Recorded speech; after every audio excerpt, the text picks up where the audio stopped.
Good morning, everybody. It's Miss Lindsay here today. Judah and I are here, and we wanted to come on here and tell you all that we miss you. We hope that you are having lots of fun at home and that you are working hard on your schoolwork and being sweet to your parents. We know that you all are. But we're here today to continue on in our lesson series about King Saul. And today we're going to learn how King Saul saves the people.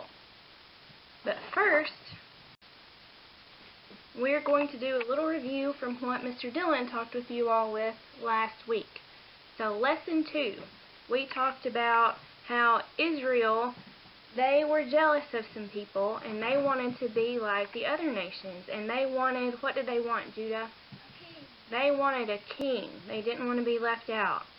So, Saul, he was out and he was looking for something. What was he looking for?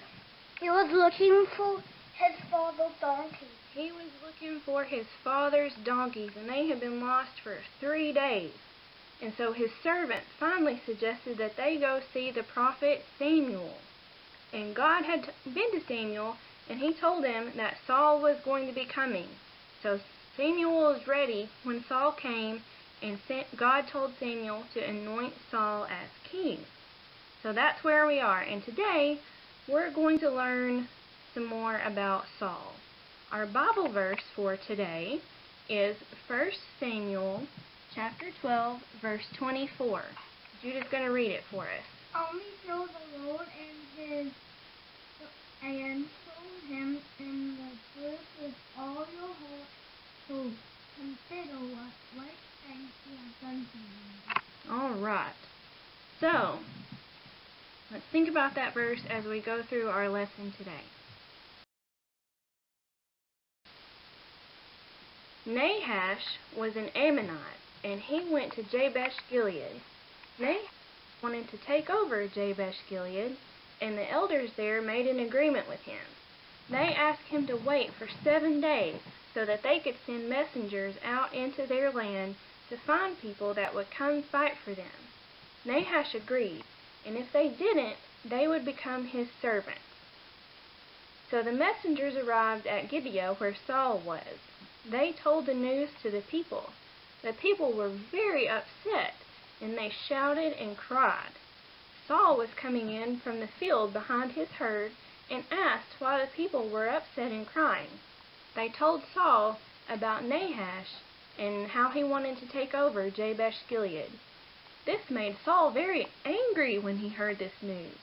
Saul cut up his yoke of oxen into pieces and sent them by messengers out into all the territories of Israel. Saul told those people that the same thing would happen to their oxen if they didn't go fight with him in the battle. The people were afraid, and they went to Saul to fight. When Saul counted them, there were 300,000 men of Israel and 30,000 men of Judah. Which is mine. They sent messengers to the men of Jabesh Gilead that they would have help the next day. They were very happy to know that help was coming. Then the men of Jabesh Gilead told Nahash that they would come to him the next day ready for battle. So the next day, Saul divided men into 3 companies. They arrived at the camp in the morning watch.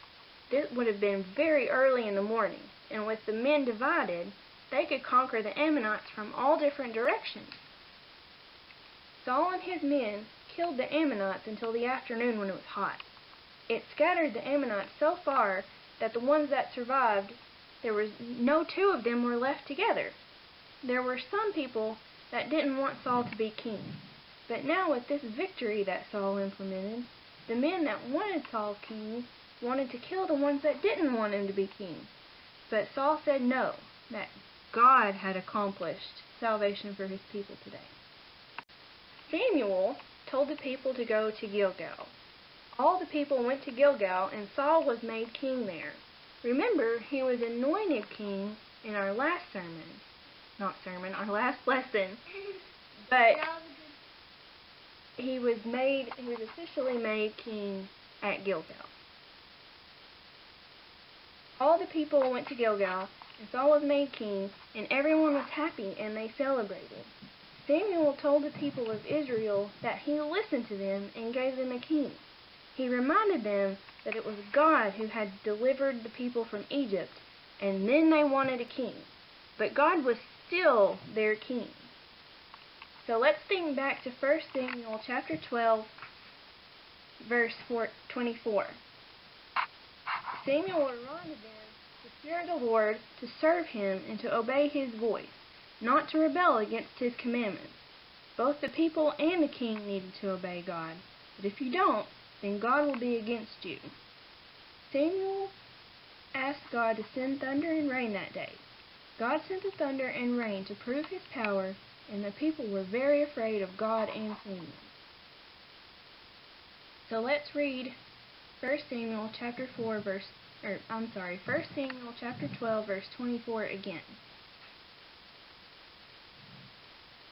And we sought the Lord and sought him and truth with all to consider what great things he had done for you.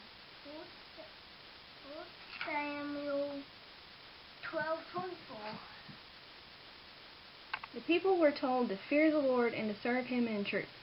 So as we end this lesson, let's consider all the great things that God has done for you.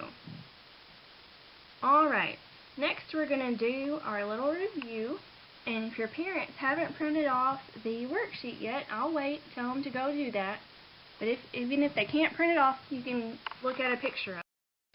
So our first question, Nahash wanted to do what to Jabesh Gilead? He wanted to take over. He wanted to take over. That's right. Question 2. How did the people feel when they learned of the battle? Scared. They were scared. Question 3. How did Saul feel when he heard of the battle? Mad.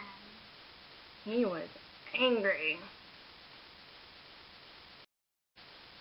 How many people went to fight with Saul?